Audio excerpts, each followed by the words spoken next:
On dit qu'Adam alayhi salam a atterri en Inde et que Hawa, elle, a été déposée près de Mecca. Après un long voyage, ils se sont à nouveau retrouvés. Ainsi, Adam et Hawa ont vécu sur Terre et ils ont donné naissance à de nombreux êtres humains. Hawa donnait toujours naissance à 2 jumeaux, une fille et un garçon. Et dans les lois de leur époque, le mariage entre frères et sœurs était permis. Seuls les jumeaux ne pouvaient pas se marier entre eux.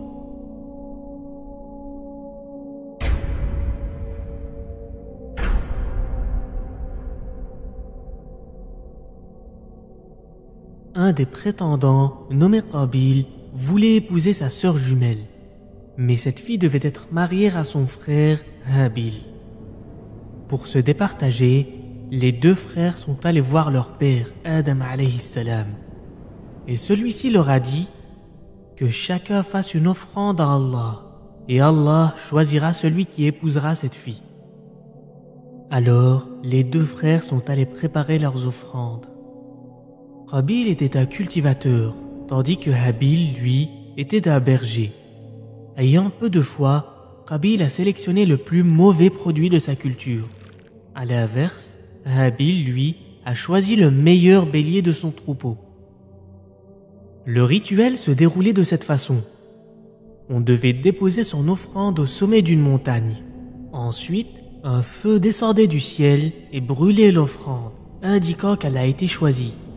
Ainsi, Qabil et Habil déposèrent leurs offrandes. Après une longue attente, un feu apparut dans le ciel et s'abattit sur l'offrande de Habil.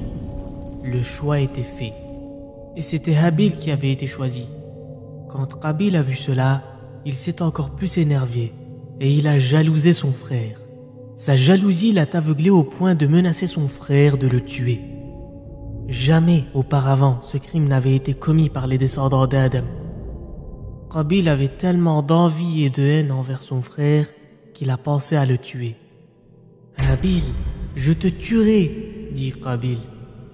Fais ce que tu veux, car Allah a accepté mon offrande, et Allah n'accepte que de la part des pieux. Si tu tentes de me tuer, alors je n'opposerai aucune résistance. Fais-le donc, et tu seras des gens de l'enfer. Et si Allah le veut, tu porteras le poids de tous les péchés que j'ai pu commettre. Ainsi, Dieu me pardonnera le jour de la résurrection. Je veux que mon meurtre s'ajoute à tes péchés. Ainsi, tu feras partie des gens de l'enfer, et telle est la destinée des injustes. » À ces mots, la haine commença à noircir le cœur de Qabil. Et un jour, il saisit l'occasion. Habil n'était pas revenu à l'heure, et donc Adam alayhi salam, inquiet, envoya Qabil à sa recherche.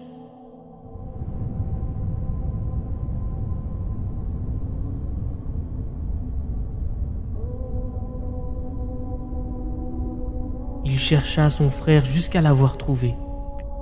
Puis il s'approcha de lui furtivement et le découvrit allongé par terre, endormi. C'était une occasion en or pour réaliser son crime. On raconte que Qabil ne savait pas comment tuer son frère, vu que ça n'avait jamais été réalisé dans l'histoire de l'humanité. Il décida donc de prendre une grande pierre. Et là, c'était le moment critique. Qabil lança sa pierre sur la tête de Habil et il le tua en un seul coup.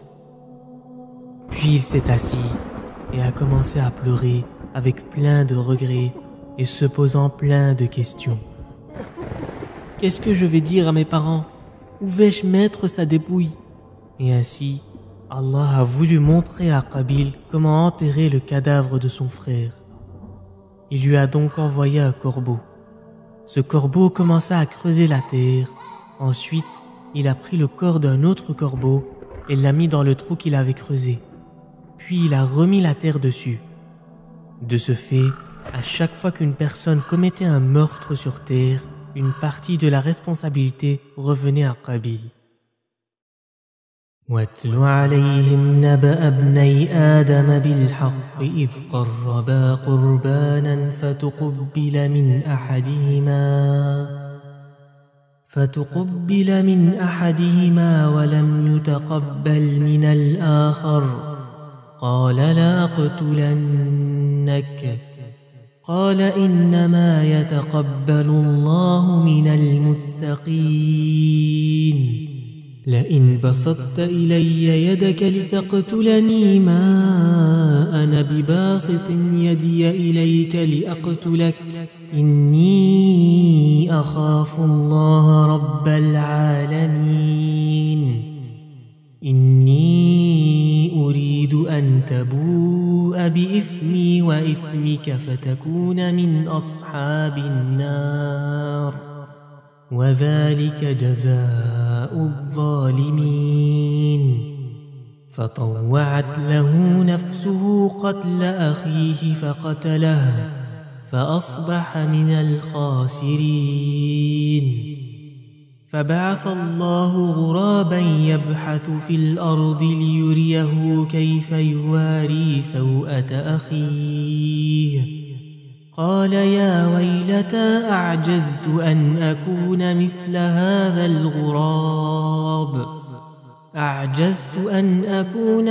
هذا الغراب فأواري سوءة أخي فأصبح من النادمين من أجل ذلك كتبنا على بني إسرائيل أنه من قتل نفسا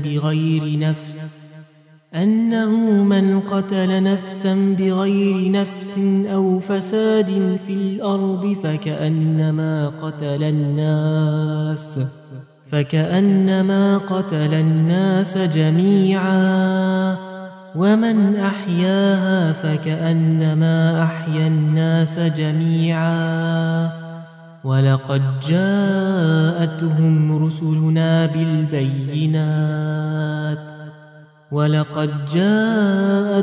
رسلنا بالبينات ثم إن كثيرا منهم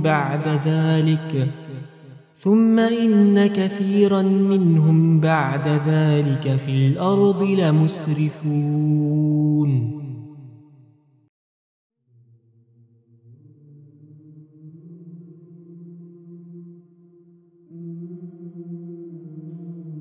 On dit qu'Adam alayhi salam a vécu 1000 ans sur terre.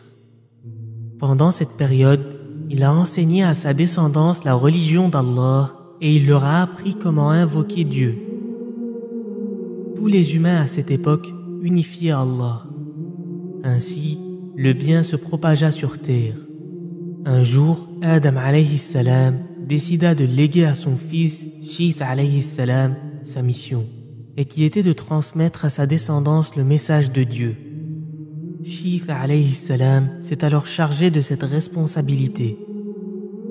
Le temps s'écoula et Adam alayhi salam s'affaiblit et devint vieux. Il tomba malade sur son lit de mort.